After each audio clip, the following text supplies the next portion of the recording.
Então vamos continuar. Só tem um pequeno detalhe. Tudo isso que nós falou agora acontece numa coisa que o ser humano chama de inconsciente. Ele não vê nada disso acontecendo na vida dele. Ele não repara nesse processo todo da vida dele. Isso não é perceptível para ele. É para o espírito, mas não é para o ser humanizado.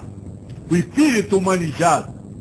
O espírito que vive o ego como se fosse ele mesmo. Então é preciso que todo esse processo seja transformado em algo que possa ser conscientemente sabido pelo ser humano. E aí nasce o que nós chamamos de consciente. Essa realidade guiada pela parte técnica e pela parte emotiva do ego é transformada num impulso elétrico que é decodificado como palavras, imagens, ideias, sons, que vocês chamam de pensamento. O pensamento é uma codificação da realidade formada pelo ego através da utilização da sua parte técnica com a sua parte emotiva. Nasce algo que o espírito humanizado consegue ter consciência, ter noção, ter acesso. Então, o carro em velocidade e o medo são traduzidos em imagens, sons, ideias, e formam uma coisa chamada pensamento. Esse pensamento, ele é, vamos dizer assim, a ponta do iceberg. É a parte visível do trabalho mental, estou usando palavras de vocês, do trabalho mental que o espírito faz durante a sua ligação com o ego. Essa codificação em ideias, em shows, em imagens, não pode ser feita pelo espírito que está humanizado. Ele não tem capacidade de criar esses shows, essas ideias, essas imagens. É por isso que no livro do Espírito está escrito, quando o Kardec pergunta, os espíritos sabem o que nós pensamos? E o Espírito da Verdade responde, muito mais do que você imagina, porque frequentemente, com frequência, quase sempre, são eles que lhe dão o pensamento.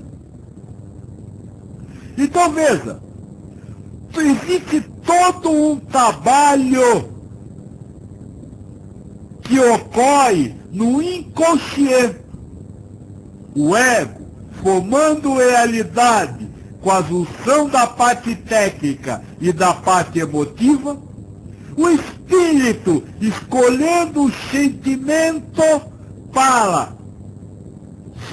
reagir a essa realidade formada pelo ego, e tudo isso, o resultado disso, é transferido para o consciente através da codificação em ideias, imagens e show. Então, quando um raciocínio ou pensamento lhe diz, por exemplo, o carro está correndo demais, pode acontecer um acidente, isso é um resultado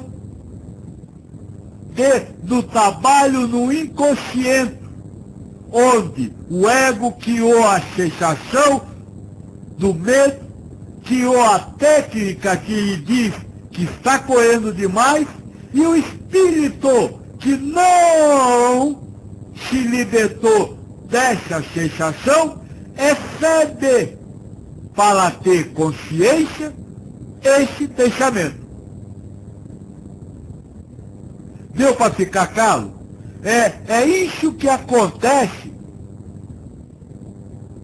no que vocês chamam de mente, consciente e inconsciente. É um trabalho do ego com o espírito, a prova. O ego tentando, criando uma realidade, tentando, fazendo tentação através de uma sensação, o espírito escolhendo o sentimento, e todo o resultado disso é traduzido para o consciente através de um pensamento. Adilson pergunta, esse inconsciente referido é pessoal? E sobre o inconsciente coletivo, muito citado por Jung? Esse consciente é pessoal? Sim, completamente pessoal. Por quê? Porque esse consciente é composto do ego e do espírito, que é uma individualidade. Então, sim, você tem um consciente, o inconsciente, que é só seu, que é onde você, espírito, vive. E não tem consciência e canto ligado ao ego, humanizado. O que vocês chamam de espírito fora da carne são espíritos que já se libertaram do ego humano e estão vivendo nesse inconsciente. Ego coletivo. O ego coletivo, ou consciência coletiva, não existe. O que existe, na verdade, são características de provas.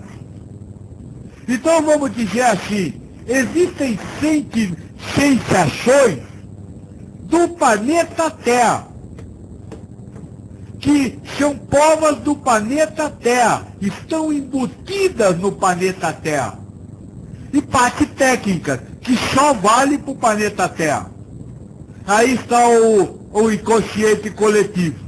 O inconsciente coletivo são partes técnicas do ego, que só vale para o planeta Terra, e partes sentimentais do ego, que só vale para o planeta Terra. Adilson, que fez a pergunta anterior, complementa, seriam os arquétipos? Olha, eu vou lhe responder, sem querer nem de longe parecer com ele, como o Espírito da Verdade responde a Kardec diversas vezes. É uma questão de palavras, vocês que se acertem.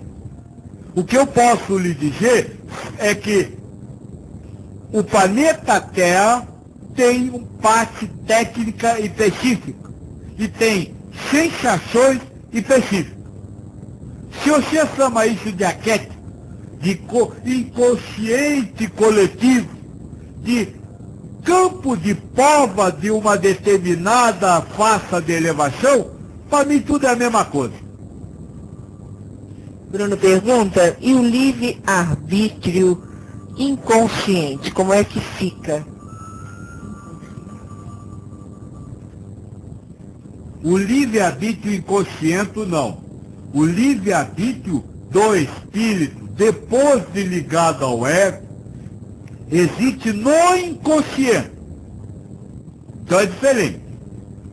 Como eu disse, o inconsciente é ao local aonde o ego se manifesta criando realidade e aonde o espírito escolhe um sentimento para reagir àquela realidade.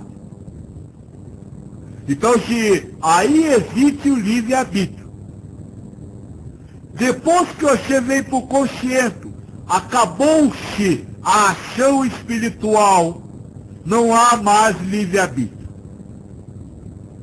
A partir do momento que você se escravija, por exemplo, ao medo, a sensação de medo criada pelo ego, você vai ter todo o raciocínio baseado naquele medo. Você tem que escolher antes, se libertando da sensação.